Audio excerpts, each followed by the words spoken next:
Hello guys, welcome back to my channel. Today I'm going to be showing you how to apply custom thumbnails to your YouTube video. Without wasting my time, let's get started.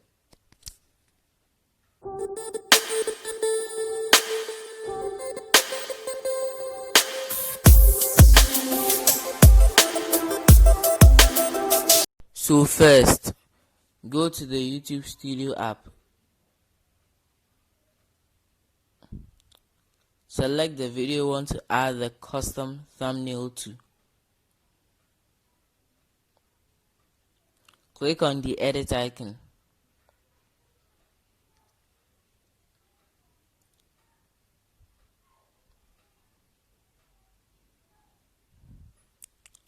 Click again on the edit icon. Now click on custom thumbnail.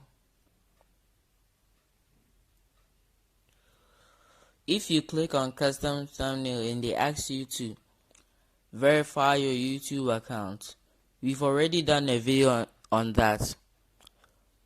So check the card for a video on that.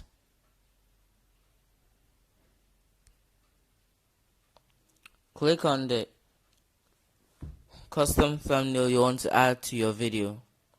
You can use apps like Canva and Banner Maker to make such thumbnails.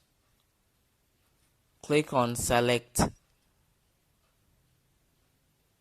then click on save to save the edits. So that's it for today's video. If you enjoyed the video, be sure to subscribe and like the video.